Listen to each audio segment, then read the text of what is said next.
from a little cover. I got my dreams in sight, wrestling on the mat.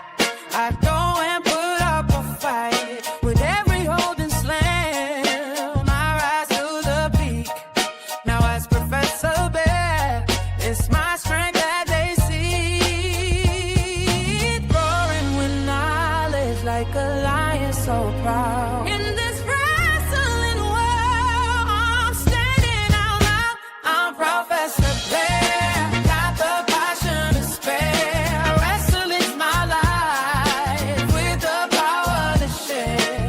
From the roots to ropes, in the spotlight we gleam, chasing victory dreams, living out the theme. Now my WOSN, my squad.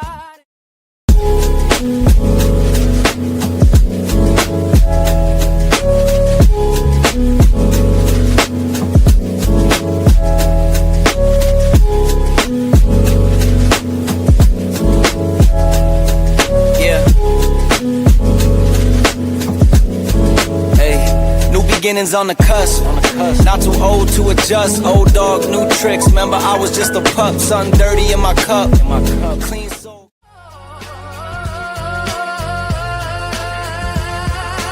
With my forest crew, we'll always ride.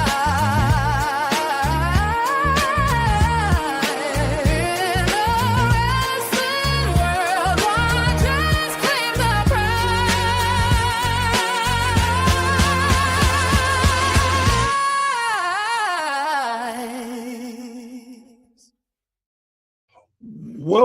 Welcome, man. Thank you for joining me this evening. I am Professor Bear, and this is the Bear's Thoughts. And guys, girls, we are having such an amazing journey of talking to very great and just, I don't even know the adjective I want to use, promotions that are out there worldwide.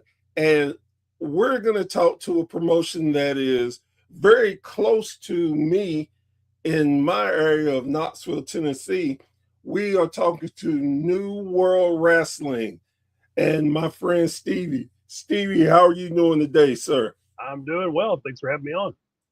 Thank you for being on. So before we get started, what I like, I see the problem. So I'm going to add a QR code. What has happened is I didn't realize I had so many QR codes done that it wouldn't let me. So I have to do it again. So it's just going to take a moment. But with this QR code, you're going to be able to scan it and go to their YouTube page, which I know they will definitely be happy with the support that you give them for going to their page. Yeah, we've been working like crazy trying to get more of the footage from Autumn Rains edited and up there. Of course, we want to space it out a little bit because, hey, we'd rather have you there in person and see it live and experience what we have to offer. And that's always a great thing. So, and also, this is their logo. We want to make sure that you see their logo because, unfortunately, one of those things about wrestling is you have so many companies out there that they have similar name or the exact same name. So we want you to see their logo so you know you have gotten the right company. Now, since all of that has been done and taken care of, we're going to ask you, Stevie, one of the questions I ask almost all my guests when they come on my show for the first time. How did you become a wrestling fan? I think that was when I was younger. I think that was what all the kids at my age were into, and just happened to get into it. So I guess I would sum that up as peer pressure is how I got into it.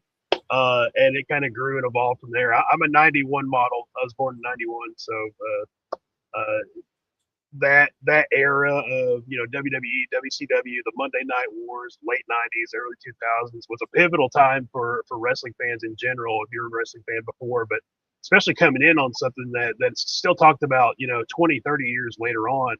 Uh, Obviously that's my nostalgia. That's what I go back to, and honestly, that's what I try to incorporate little elements here and there into our promotion that made wrestling fun and good for me. Right, right. Definitely can understand that. So,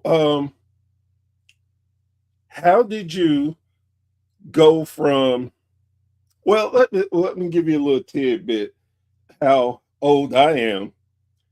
I graduated in 91. While you were born, I was Oh, graduating high school. So, hey, well, hey, and see, that's also, depending on who you ask, that's probably the silver and the gold era, I think, of wrestling. Those, the time before that, the 70s, 80s era, and then the 90s, 2000s is probably the two. And then we're kind of embarking in a whole new one now. right. We'll And see I, what I, that I is. totally agree with you. I was that kid growing up in the in the late 70s and 80s. So I got to see the first WrestleMania, the first Starcade, where I got a lot of firsts that I definitely don't take for granted and love to talk about and go back to, hey, I like this. This is the best era, blah, blah, blah. But again, when you're growing up and I find that you grow up, you always think that era is the best era. So Oh, absolutely. I mean, whether it's music or food or anything like that, it's linked to a memory. So therefore, it's always going to be like, it's just not the way it used to be. That's all I get to that. Real. yeah, definitely, definitely. So how did you go from being a fan to getting into the wrestling business? Yeah, I've only been in the business per se, probably about a year and a half, 2 years going on. And it's one of those things where I had been a fan for so long, and at the end of the day, we're all fans, whether you're a wrestler or what have you. And eventually, I had reached out to a local promotion that is not operating anymore, SPCW, Southern Pride Championship Wrestling up in La Follette. And I went to their show. I had moved away from here. I'm born and bred from the outside Knoxville, like Bryceville, Lake City area. And I moved away to Florida for a while, and I came back and saw this promotion was operating, and was instantly hooked. You had people like AJ Kazana was their main guy at the time. You had him and Silas Mason going at it. You had a lot of these NWA stars that were getting their start right from here, and I was like, holy crap, independent wrestling is alive and well here, and was instantly hooked. And eventually, I just worked up the courage one day to walk up to Matt Bowens and John Jeffers, the owners at the time, and was like, hey, is there anything I can do to help out? And they found out that I had a knack for the creative side, but also like video production, working music, doing videos, which is a big gap in the market. That if anybody asks me how do you get started, that's the way to do it. Is know how to put the shows on first and go from there. And honestly, it just built and built until eventually I transitioned to other pastures.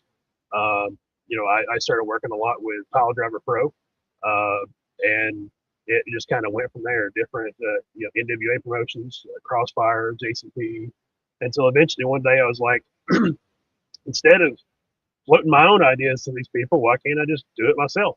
And here we are. So, That's cool. That's cool.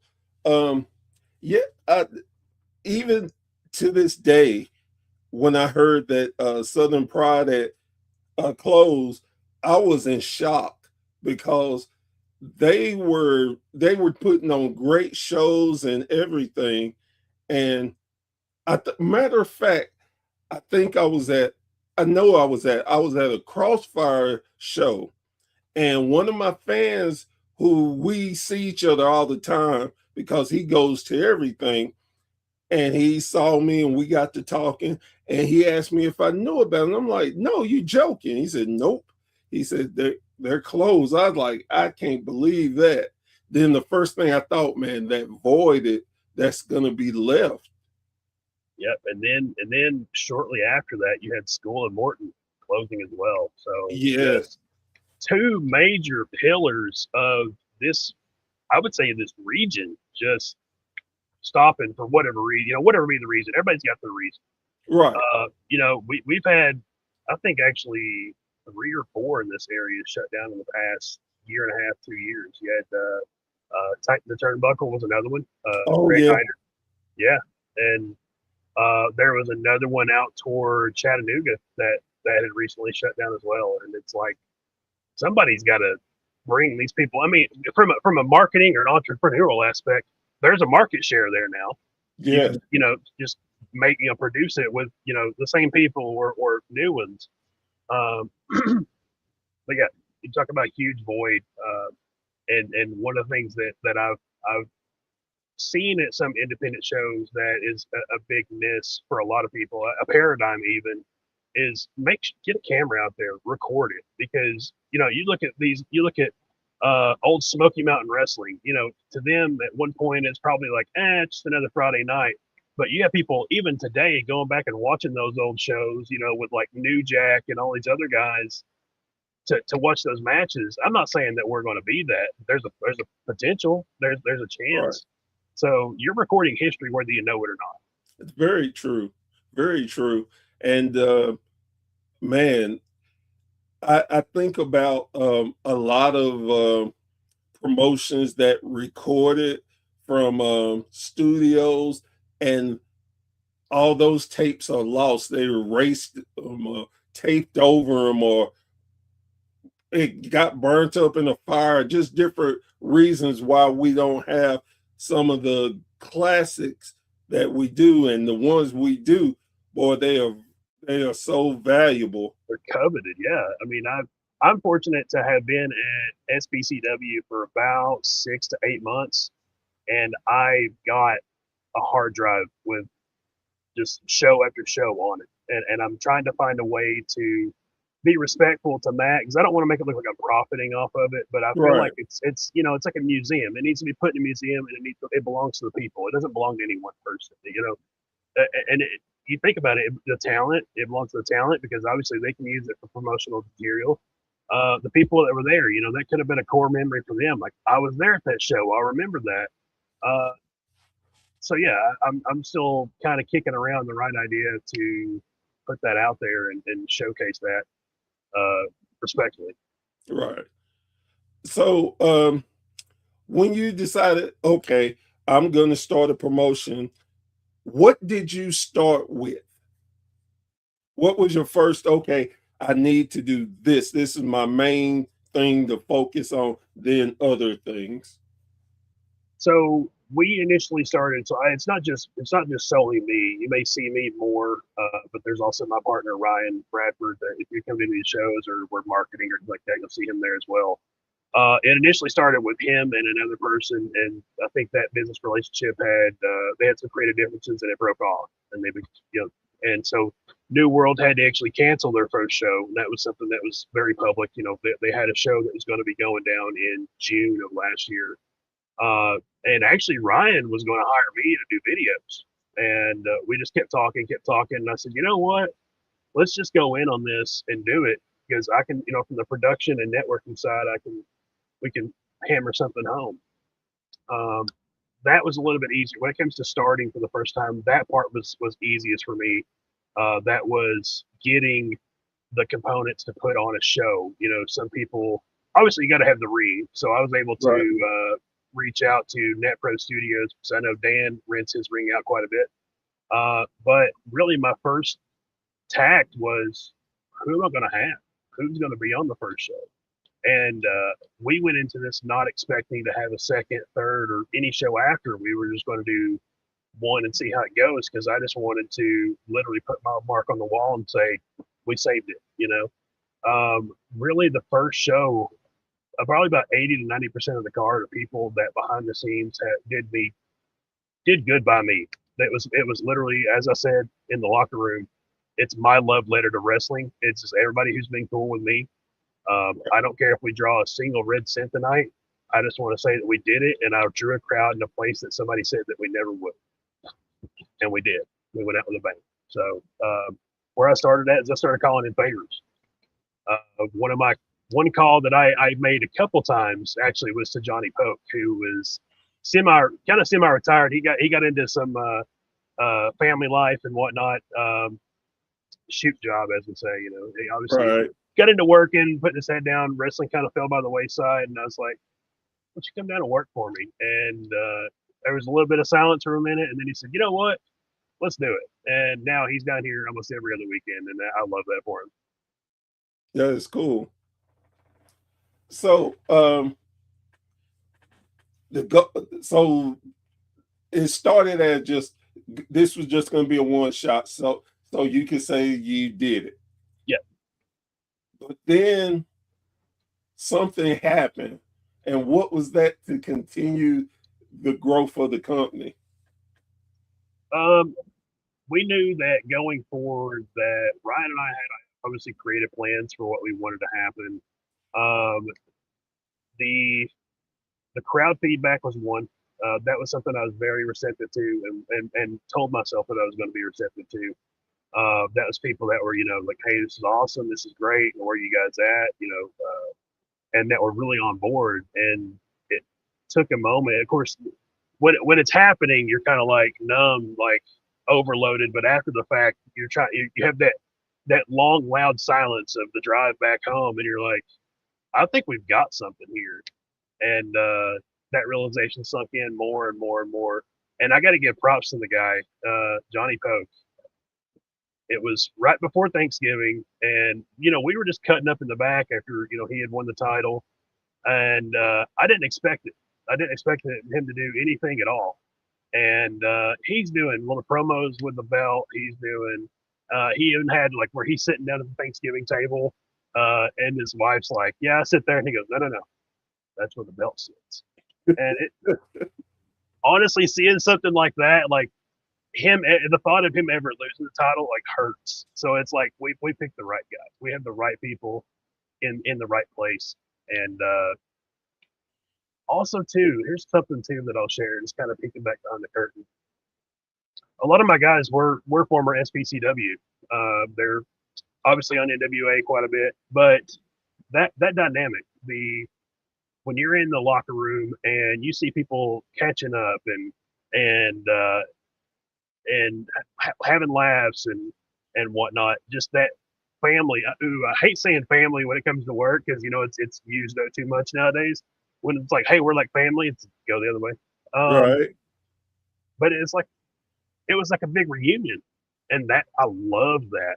I don't like any drama in my locker room. I don't want any BS or carny nonsense or anything like that. But it literally felt like everybody was off the road in for the holidays and just there. And that's what I love. I love that I can do that.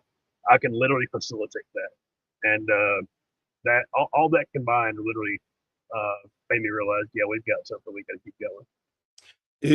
I find it so funny that you said a reunion because most of the time I go to any indie show, I tell people that to me it's like a family reunion. And the reason being is you may not know anyone in there, but by the time the show's over, you can talk to 4 or 5 different people, and you feel like y'all old friends from years past, and then you keep going to shows, or you don't make it to a show and for two show times, and then you come back for the third. Hey, how you doing, man? We were kind of concerned. You okay? You sure you're okay? And it's that atmosphere that just makes you feel like family. And then getting to see the wrestlers intertwined with the fans and everything is such a great feeling that yeah, it's almost it is like a family reunion. Absolutely. And you also have to take into account, and at first I didn't see myself as a promoter. People started putting that title on me. I didn't adopt it very much, but there is a deeper responsibility as a promoter, I feel, to the wrestlers, to the fans, and that is one, you got to put on a good show. You got to put on a show that's believable, but also to the wrestlers, something that a number of my people can share is when I'm DMing them, yeah, I'm using you for a creative angle, but also, two, three, four shows down the road, what goals do you want to hit? What achievements do you want to hit? Because really, you're at the promoter's will or at their whim, because you may be going to the same guy 4 or 5 times, and you're just like, it's just a paycheck, whatever. But I want to know, how many times have you shared the locker room with somebody that you want to have a match with, or who's your top three? Like realistically, who's your top three that I could bring in, because it may be a good show. And I've taken into consideration. I was I was shocked to know that I've never seen, um, like for example, Joe Briggs versus Von Miller, or I've never seen Von Miller versus Axton Ray. And when I bring those up, I'm like, those are going to be bangers, and it's stuff that I want to be able to do, not only for those guys to say, yeah, I actually got to wrestle that guy, but also that it's been done, because to me, you're making history at that point. And that is a great way of looking at it. Uh, with and let me go back to your champion. How well of a champion that he is. He's defended your title at another show, and I was I was laughing because of just the way he works. He's one hell of a worker, and I just I for me, I'm always impressed when other companies allow another company's champion to come in and you don't mind working with them. That shows to me, one, that you have the right mindset that, hey, we're all in this together. Why not work together? It can make each company stronger. Two, it helps promote your brand. And even when they work on on your show, it promotes from your side. So I think it's a win-win. And I always love when companies do that. Oh, absolutely. I mean, to deny that is to deny the fact that you're neighbors. That's like me saying that Innovate doesn't exist in my universe, and they're only 2 hours up the road.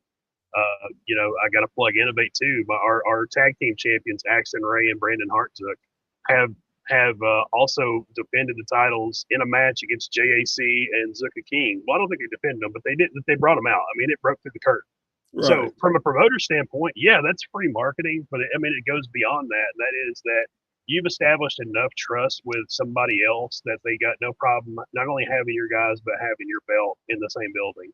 Uh, Also, I'll go ahead and plug Elevate Pro Wrestling. That was the other promotion that Johnny Poke defended that against Michael Yes. Gabriel, and it's a banger. And that's the match I saw. And Yeah. that's where I was at. It was a great match. When you are deciding to book, and I know you said a little bit about it, but are you the type of promoter that tries to think uh long term when you're deciding what you're gonna book? Kind of, sort of. Right now, our booking cadence, because I handle my book, like my money, it's a little bit differently. I usually have all my money up front, but I don't rely on my door, my concessions, my merch table. All that's great, but all that goes into working capital for the next show. Because something that that I sought out to break very early on that I saw going to various shows is that people aren't getting paid. Uh, People are complaining about that and whatnot. So I make sure that my guys are paid fairly, and sometimes even more than what they rate me at the end of the night. And that's something I definitely pride myself on and hold me to it and keep me accountable because I don't ever want anybody to walk away empty handed. But yeah, I try to book. Our booking cadence is anywhere from about 2 to 3 months right now. We hope to obviously speed that up, obviously with fan feedback and how much money we have essentially. I mean, that's really what it boils down to in our pockets to put on a show. So we're trying to stay 6 to 9 months out with a span between shows that long. Knock on wood, there's a chance of things changing. People Right. getting booked elsewhere, getting hurt, anything like that. So I do try to be very strategic, but I also have to set it up in such a way that we have an out. We can divert pretty quickly. I have to admit that you are the second promotion I've talked to this month whose their main goal and this other promotion is they pay beforehand. And the reason being the same as yours, they do not want the rep of not paying their athletes. They want them to know when you deal with them and their show, you are getting paid. You don't have to worry about the gate, none of that. That you get paid and you're expected to deliver on your promise and your ethics of being a wrestler. So I very commend you for that and to get that negative stereotype, trying to get it out of the business. Yeah, the business is good in and of itself, but there's been some bad eggs that I think have turned that. Like if somebody who knows me knows that if I say something, I'm going to do it. But some people, are giving an inch to take a mile. So in order to like really instill that trust and bring that faith back, you got to break the curve and go, no questions asked. Here's your money. I'm not gonna. I don't heckle with them either. Literally, somebody was like, "How much can you afford?" And my counter to that is, "How much are you worth?" Because I want to know what value you put on yourself. Not so much like how good of a show I'm going to get, but also how how of course I want to obviously you want to say like a stupid number like $1 million, but are you being realistic? Are you going to jerk me around and whatnot? Right. That's honestly, I hate that. I hate that part in like negotiation is like there is no set rate, there is no metric to it. Uh, but yeah, I want them to have the comfort knowing that I'm going to take care of them. I've full candor, like I'll be fully transparent with anybody. We're obviously I'm booking on Fridays, and other businesses or other promotions are usually booking on Saturdays.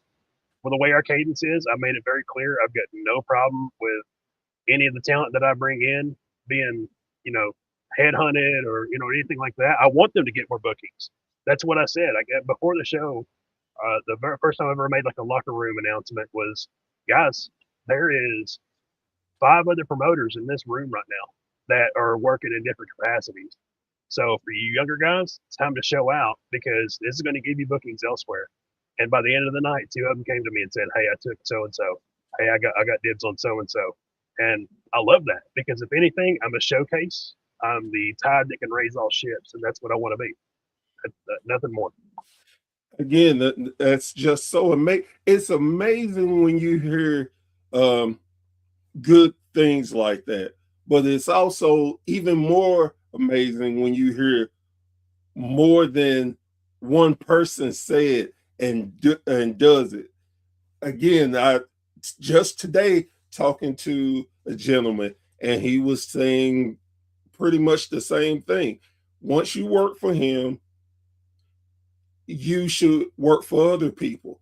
He feels like you're, as I like to, I've had conversation with wrestlers and told them you're a business among yourself. If you cannot promote yourself, if you're not to a point where you can promote yourself, have confidence in yourself, why would anybody else have it?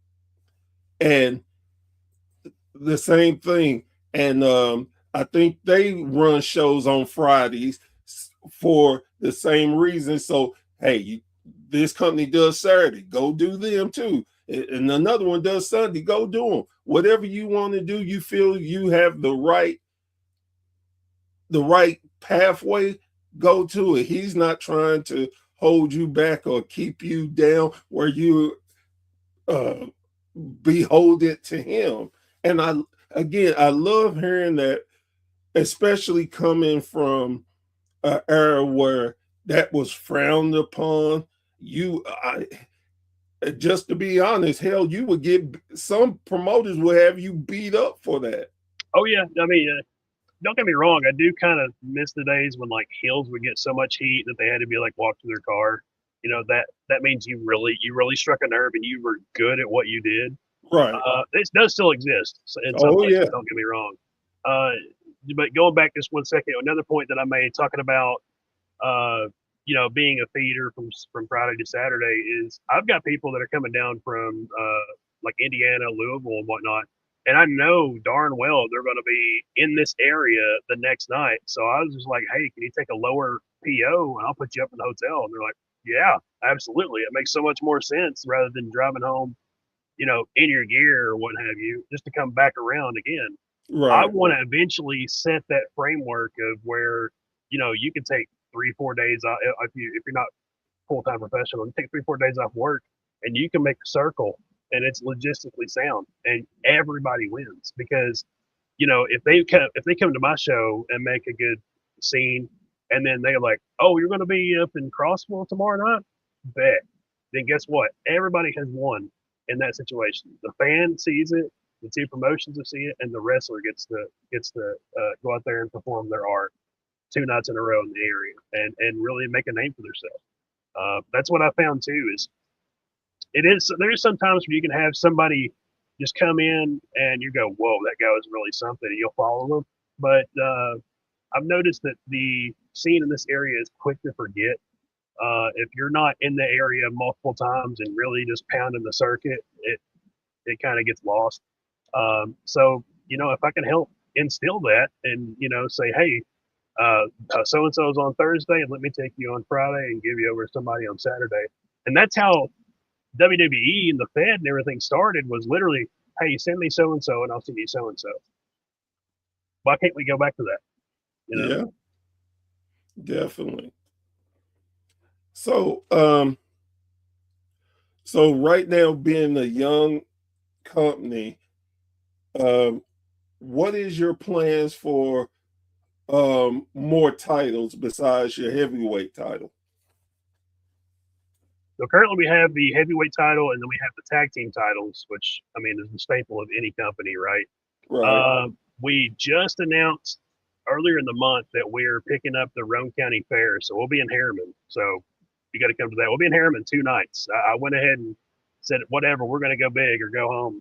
We're going to be there May 15th and the May 16th, and the night of the 15th, we're unveiling our new title, which is, some would say it's like a mid card title, but there's a caveat that comes later on that I don't want to spill. Right. It may be one of those titles that has a special stipulation involved every time it gets defended. Something exciting, right? I mean, it has the word revolution in it. It's the revolution title, or the Revo, as we're going to be calling it. But we'll have a battle royale, and the winner goes home with gold. So that'll be our next one. Eventually, I want to get a women's title. Something as a promoter that I've got to really knock other promoters for is they're not making room for women's matches. A lot of these promotions, it's all guys, and I get it. There's a ton of guys out there, but I try to on every card is to make room for the ladies. My first show, I made it a triple threat, and I gave them a time. It wasn't no like 6 to 8 minutes. It was like 15 minutes. I was like, go out there and get your stuff in. People approached me all night. It was like, hey, what do you want for this and this? I had a couple things set up, like I want this person to go over or whatever, from the strategic aspect of it. So if I'm busting up the business, sorry, but I'm gonna be fully transparent with you. If you don't know it's planned by now, then what are you doing here? And literally they came to me and literally I Bear, I saw veterans when I responded to the question I'm getting ready to say, I saw veterans just look at me and smile and like shake my hand. They're like, "Hey, what do you want for this and this?" And I was like, "All I want is that person to go over. Everything else, you're a professional. Figure it out. Creative freedom. Work with your partner. Figure it out." And everybody had a blast. There was some stuff. Well, I'll be releasing probably later on this week the Evan Golden and RT3 match where I was just like, from a fan standpoint, hey, you know what would be crazy is if this happened and they got in the ring and started working on it. That's something that me as a promoter, I love. There's obviously the setup and the tear down. That's always a school of contention for people that are always going to constantly complain, like table or booth. Right. But if the ring is set up and it's ready and there's nobody in there and you're climbing in there and you're working stuff out, I love that. I absolutely love that because that tells me that you're still training. You're not like, hey, I'm a professional. I got everything. I can get in here. By God, bam, bam, bam, bam, bam, 1, 2, 3, I'm done. No, you're actually trying stuff out. But also, it begs the question too: how often do you really get to train in a wrestling ring? Not very often. True. So we were in a gym at the Bryceville Elementary School, and I'm literally looking around. And I'm like, the ring's up, and there's a crash pad right over there. Sure enough, I got to give him credit. You may not like him, but Andrew Thomas over there pulling it out, and they're bumping on it. I loved it, absolutely loved it. You named two people that I really enjoy. They're very great, I think, very great people. Andrew Thomas, he can be an ass, but I tell you, he is such a hard worker. And Absolutely, it doesn't matter if it's 10 people or 100. Dude is on. I can't say enough about the guy. And my buddy Evan Golden, the we were at a show and I knew he was going to be there, but he didn't know I was going to be there. And he was talking to somebody, and as soon as he seen me, he made a beeline over to me and gave me a big hug. He's like, "Oh my God, it's the first time. Oh man, come here." And I love that guy. He is such a great person. Oh yeah, no, it's kind of crazy. It's funny. It's like some of the people that I've met that are bad guys are some of the nicest freaking people you will ever meet, and I can't ever see them as a bad guy ever again.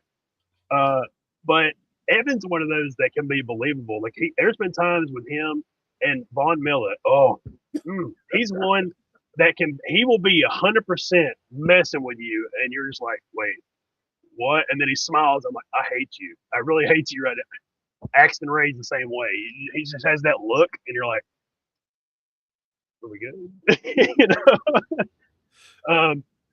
But man, even aside, like obviously you can't forget. That's I guess the biggest point is you can't forget that they're still people.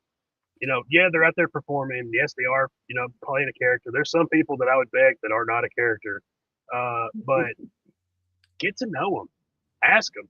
They've got families that they're leaving to come out and put a show on for you. They've got different needs and whatnot as far as maybe they're so many miles away from home. Really at the end of the day, they're looking for money, but there could be different little things here and there. You just ask them, hey man, are you good on X, Y, and Z? Yeah, I want to instill that everybody knows their place. You're a performer, I'm a fan, whatnot, but we are coming together as a community, and that type of community I felt back when I was back in high school. When I would go to a friend that had a band, and we'd have little basement shows. Hey man, it could be the same people every single time, but dude, it was Woodstock for me. It was great, and it's one of those things like I'm not going to try to get into what you do, and you've probably done what I've done, but hey, I'm going to make sure you're taken care of. I want to make sure you make it to that next show. I want to make sure you make it to that town. The old days of like crashing on couches and stuff like that. I want to bring that back. because at the end of the day, you're splitting costs and you're just getting somebody further down the road. You never know, that guy can get a contract next week, and then you'd be like, I know that guy, you know. Exactly. And one of the I had the pleasure of uh, interviewing Silas Mason. Actually, I was his first interview after he won the championship, which was Oh, amazing. I saw I him at would Crossfire up in Sevierville and was just like, "What's up, baby?" And he's like, "What's up, baby?" You know, it was I would never forget him for that, because he sure in the hell did not have to let me do that, but he did. Me and him were talking, and we got to talking about when he lost his house in the house fire. And we were talking about how the wrestling community always comes together, and we were talking about it. And he said the one thing I told my girlfriend, baby, don't worry about it. Wrestling got us. no. And Once I found out that, and that even extended to not only Silas but Big L, Lance Gadimer, and Bobby Mitchell. And at that time, nobody knew Stevie from a hole in the ground.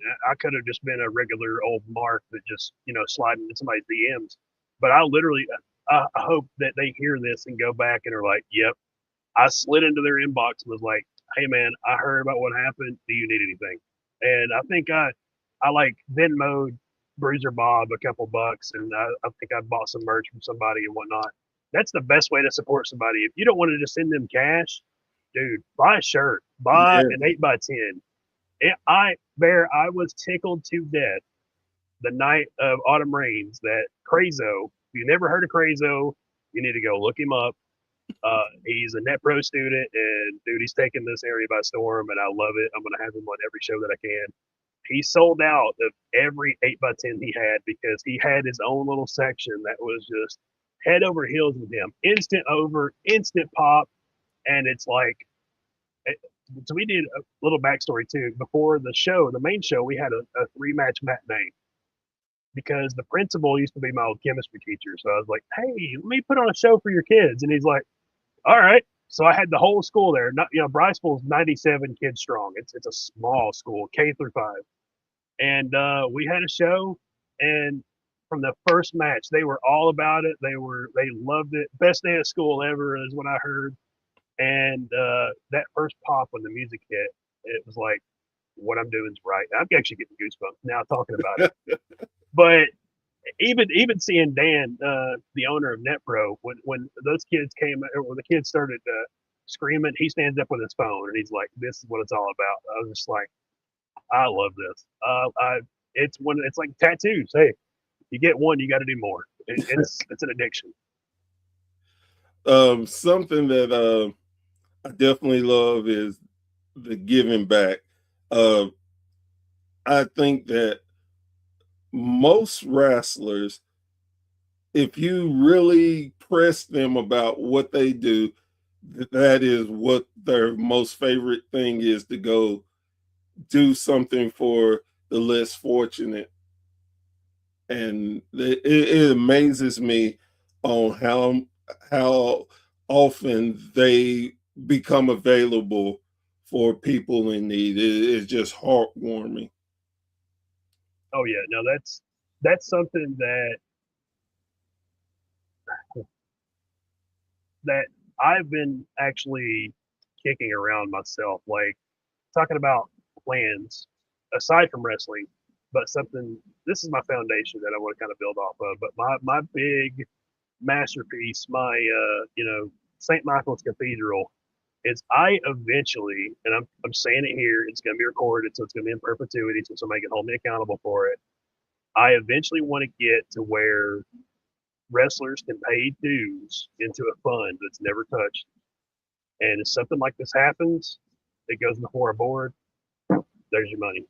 Because there is no insurance for that. There is no retirement plan. There is nothing like that. But, kind of like an Aflac of sorts for independent wrestlers. Of course, it'll be built out in such a way that it can't be abused and whatnot. I get that. But I want to talk about giving back and taking care of your own. A little bit about me. I'm a former EMT and firefighter. You take care of, it's a brotherhood. You take care of your own when no one else can. And that's what I wanted to do. Also, in a little more candor is, I told my guys, like, hey, if anything happens out there and goes sideways, I understand that no insurance policy in the world is going to cover you. Let's be honest. But that's not to say that I won't absolutely bust my ass to do everything I can to make sure you're okay. And trying not to tear up, everybody started clapping, and that really helped. That put it over for me. Because I don't think they've been told that, and that's what's sad. It's like these people who go out there and literally put their bodies on the line are kind of a band of misfits in a way that, like, they're just looking for somebody to take care of them so they can go out there and do what they're trained to do. They want that stability, and that's the part that if I can share anything, kill the business, whatever, is like, hey, they're people just like anybody else. You need to be there for them, and they'll be there for you. And that's what I've learned. I'm probably writing a book and probably monologuing, but that's that. No, and I definitely get it, because it's one of those things that I try to pride myself on, is giving back to wrestlers, to anyone in the sport that helps keep it moving along. I want to give back, because you are doing so much to keep the sport that we all love alive. This is my little way of being able to help where I can. That's why I love doing interviews for people who are unknowns, because this gives you a chance to put your stuff out there for people to start following you, to learn where you came from and why you do it. Some of the greatest stories I've heard in my lifetime have been wrestling stories. Just guys on the road or matches or whatever. And the old adage, leaving the business better than you found them, is something that I really truly believe in. Never in my wildest dreams at 52 years old would I be able to say I'm somewhat in the wrestling business. I play a role in wrestling, something I would have never dreamed. My whole family knows how crazy I am about wrestling. And just to be able to do this and get to talk to wrestlers, pick up my phone right now and I could call some Hall of Famers and actually call them my friend, because we have that relationship. It's an amazing thing. And the part you play in it, I think, man, maybe there's somebody out there listening never thought about wrestling, and maybe they got so inspired by what they heard on my show, maybe they're going to give it a try, and maybe they will become who knows, a world champion. And someone asks them when they do an interview, what got you into wrestling? Well, I heard this podcast with this guy called Professor Bear. And if I can't live a dream, I can live my dream through someone else. So Absolutely. Yeah, kind of like the background you have right here. That fire right down there, or depending on where your perspective is. right. We've built and cultivated that fire, so we're just sitting back roasting marshmallows on our own fire. We're just waiting on somebody else to come up and go, I'm gonna go build my own now. Exactly. Because what I love the most about these interviews, that's why I'm looking forward to them. Joe Hughes, Rabbit Beaver, just popped in earlier. Literally, it came to mind. Like my inbox and my mind has been absolutely crazy since I embarked on this journey. So if I seem a little scatterbrained, that's why. I sent him a message and I said, "Hey, when can we do another interview?" Because I love just talking wrestling. I love talking business. I love talking about a passion. It's really a passion. If it's not wrestling, it can be cars or a book club or anything like that. So, and people have no problem talking about cars, book club, but for some reason there's a stigma like, I know wrestling. Yeah. I want to remove that. No. Whether it's wrestling or politics. You should be able to talk about it and be proud of it. And that's what I try to educate the fans on too. Is like, guys, these for the next hour, 2 hours, 3 hours, it is completely okay to let your freak flag fly. If you like somebody, cheer for them. If you hate them, boo for them. You know, if you want to support somebody, go buy this, go buy that. Get involved, bring signs. We're going to play music. We're going to have a whole thing here. I'm trying to be the Jesse Cole of, Savannah Bananas. I'm trying to be the Jesse Cole of wrestling here. I don't want to make it all gimmicky and weird, but I want to restore what I loved about it and pass that on. So that's kind of in a nutshell. I know I could kind of sometimes get off topic, but that's what I love about it. It's a passion. There's so much more things that I want to see and do that, just got to build it and we can go do it. So this is going to be my last question. In 5 years, where would you like to see New World Wrestling?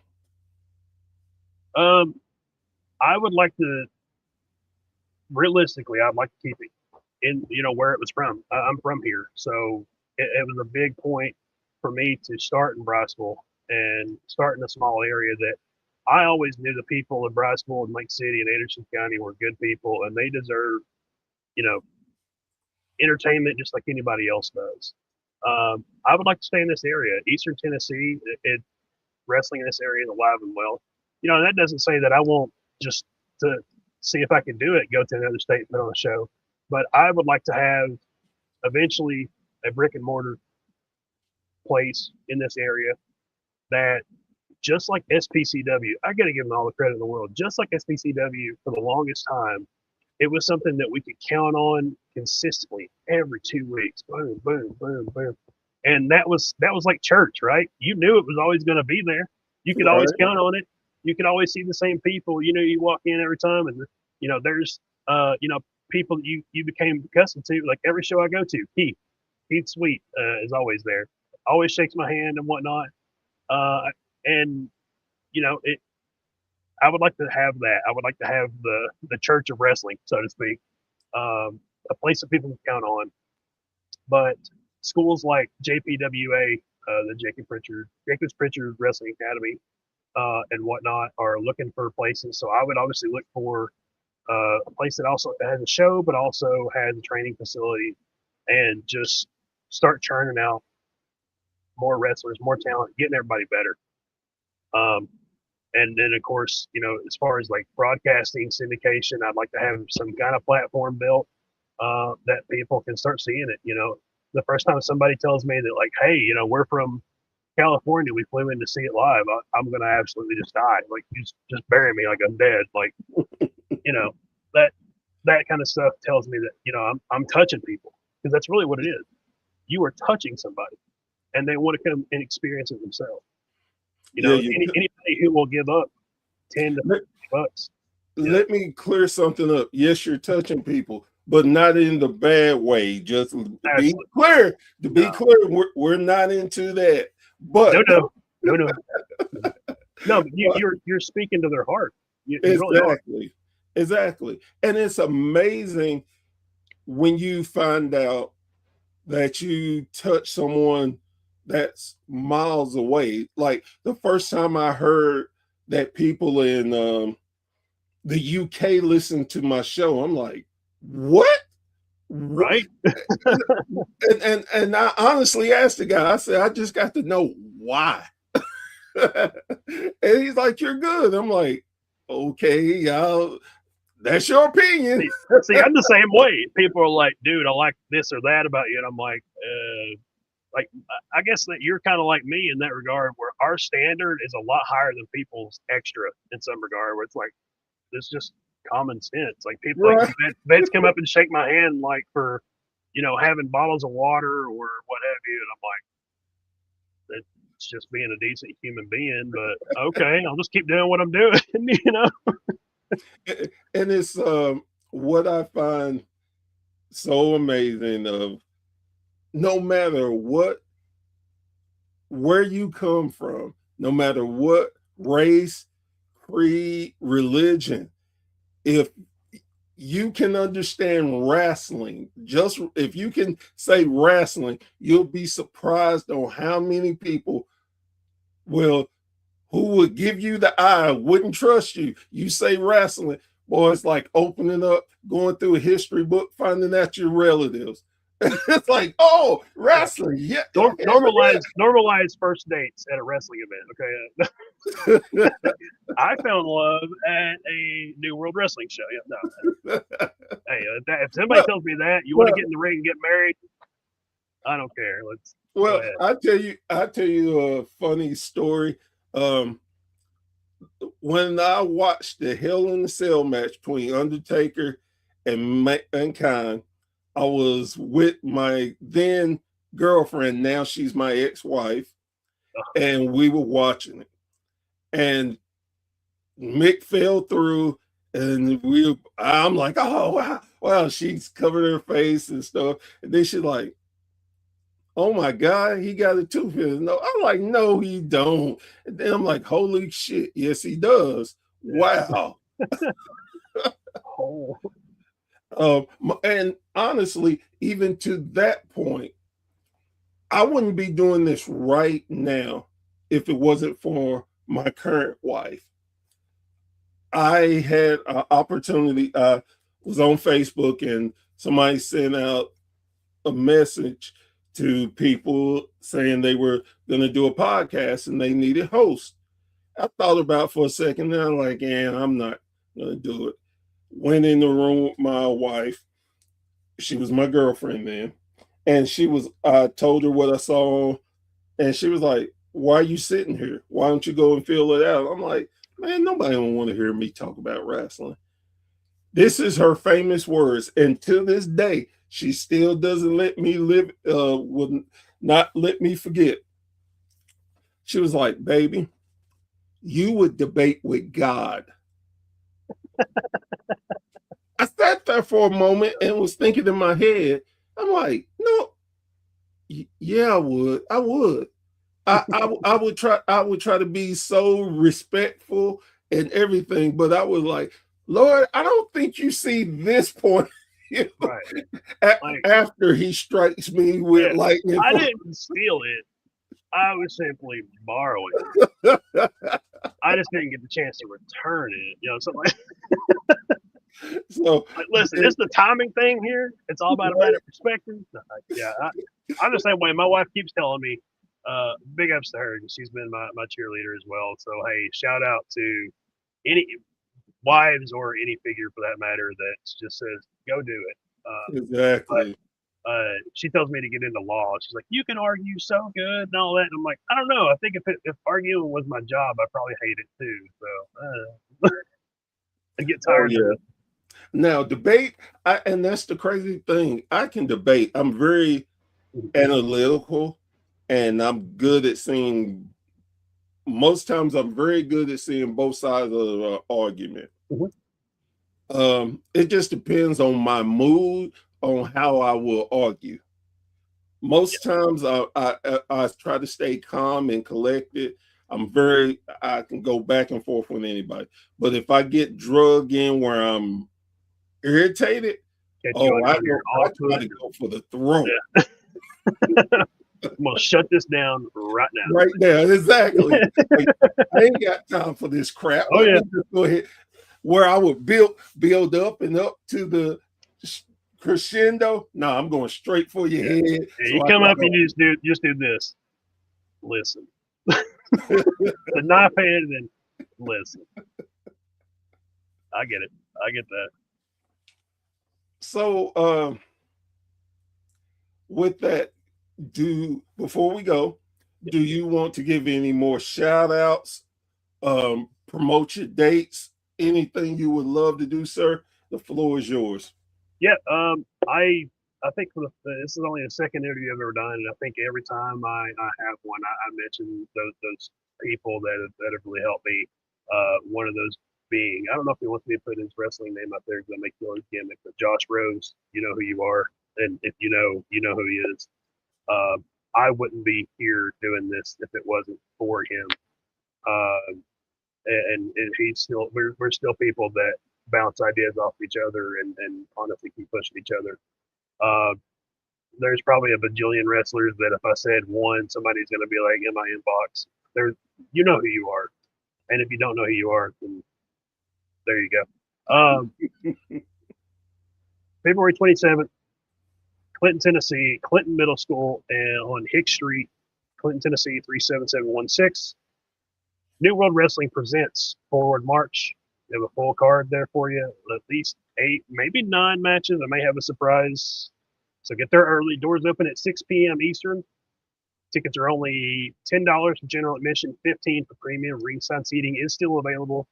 And, we even put it on the flyer. Bring signs. You know who's on the poster. Bring a sign. Cheer them, boo them.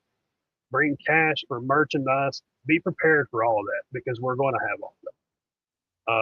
And honestly, something that I think we kind of beat around, but I'll just go ahead and hit. If you go there and you give them the energy, you get a better show. If you are cheering from bell to bell, they feed off that. Give them all that. It is okay. Also, if you see me, pull me aside, talk to me. I'd love to talk to you. Pick your thoughts. Get on our page, New World Wrestling, Facebook.com/New World Wrestling. Be sure to like that. If you got any suggestions or anything, slide them our way because we're open and listening. And I think that's it. Bear, I appreciate you having me on and really taking a gamble, bringing somebody on you've never really seen or heard of. I look forward to meeting you, though. Be happy to do that. Definitely. And it wasn't a gamble because you are a fellow wrestling fanatic. You love wrestling. You feed off of wrestling. And when I have someone as good as my man at Tag Team Toys and Collectible vouch for you, you're okay. I know you're okay. Okay.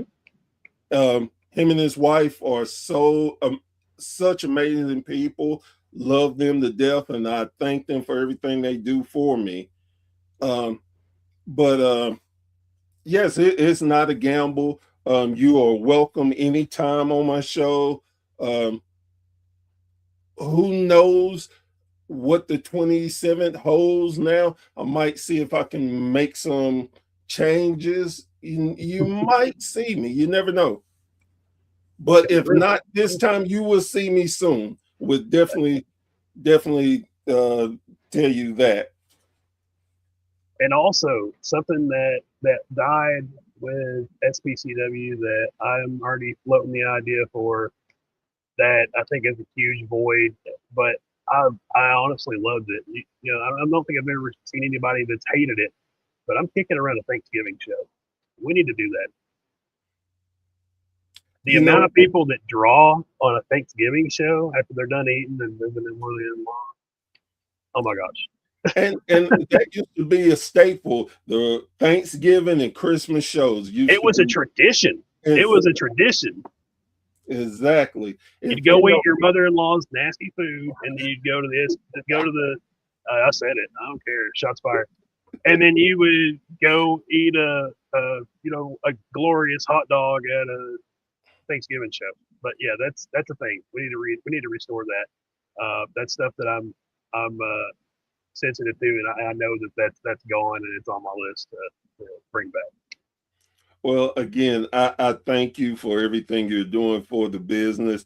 I thank you for your passion.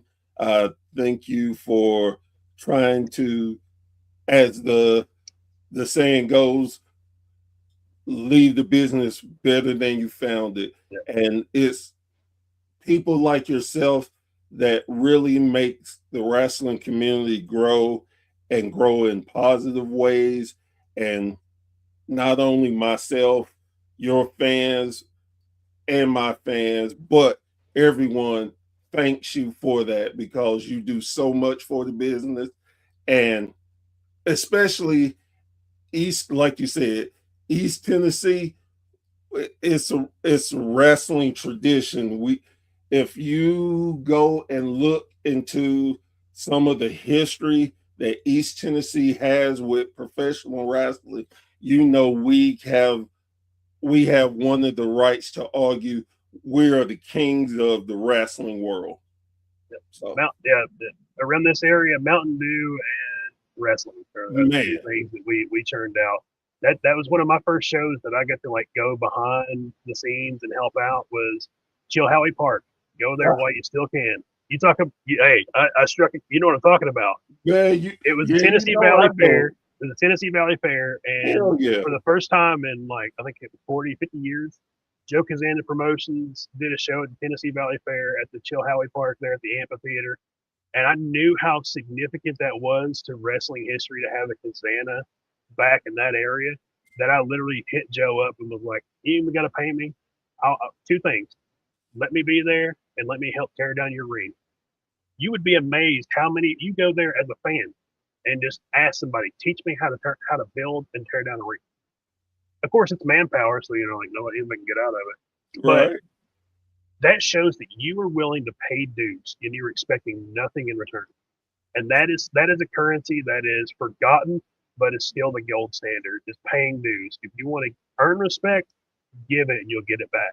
I, But and I love that you said Joe Kazana. Love the Kazanas.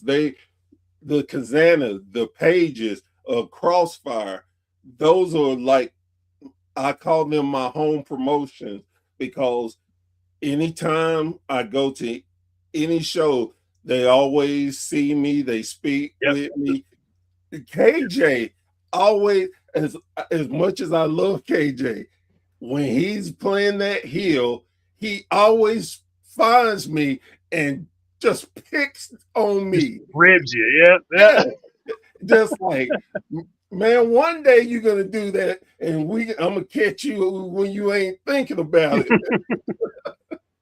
But But I yeah, love them, and like I said, they're like my home promotions. I love them so much.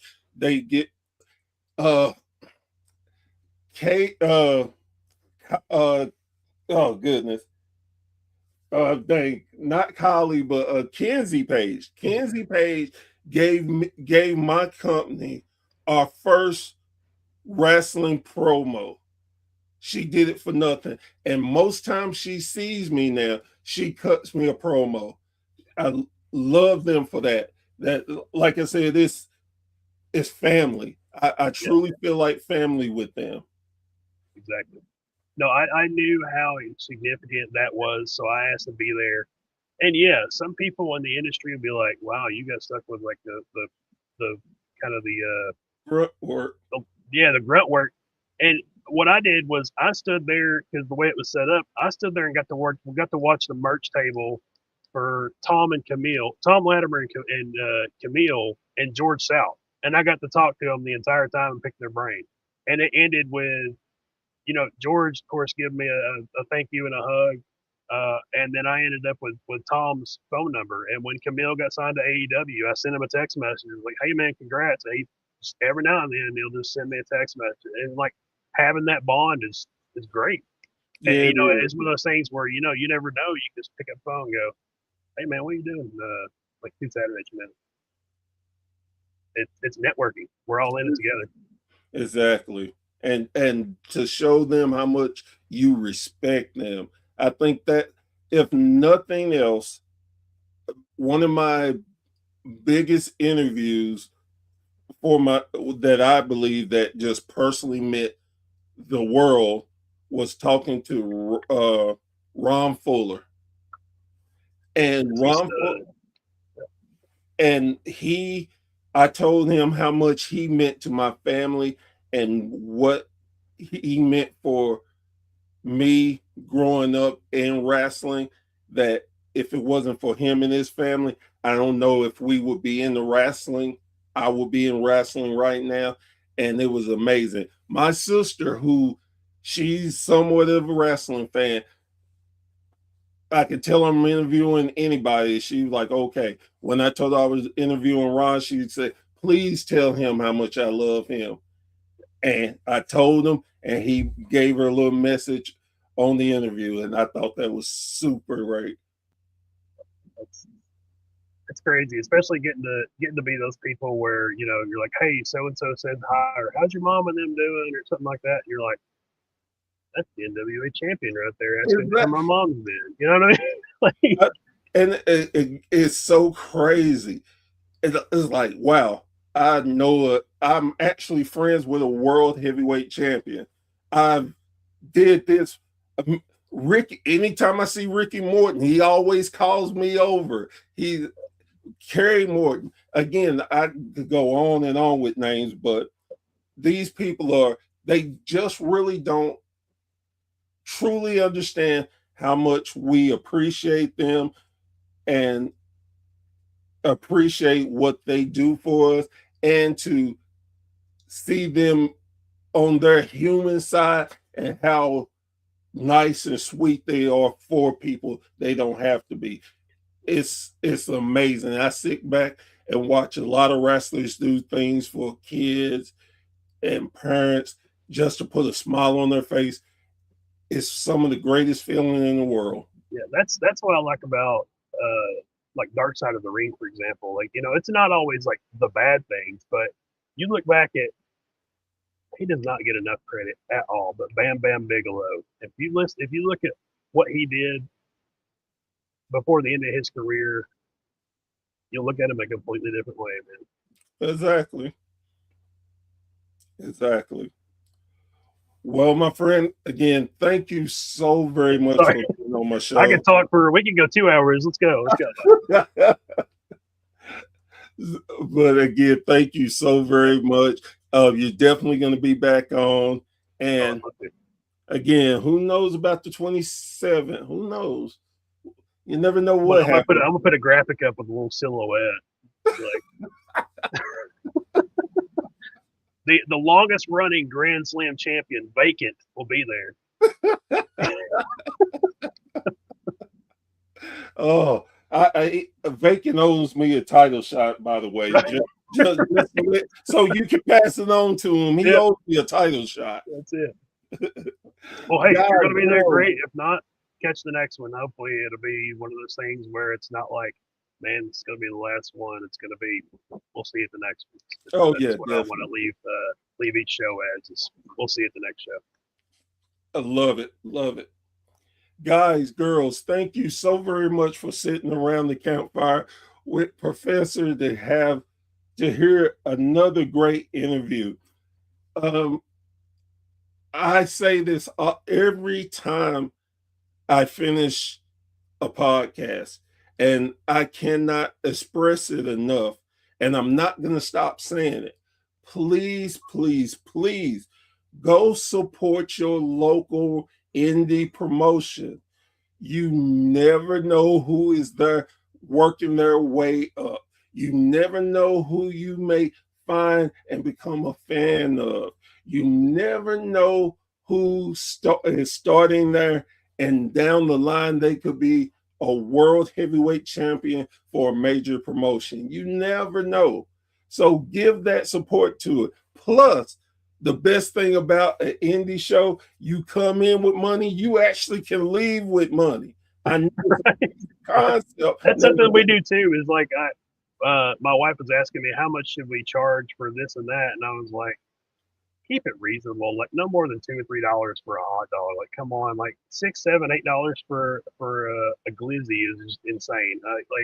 I had people literally come up to me and tell me like, thank you. I'm like, for what? They're like, you kept your concessions reasonable. I'm like, dude, I'm not trying to go home, rich.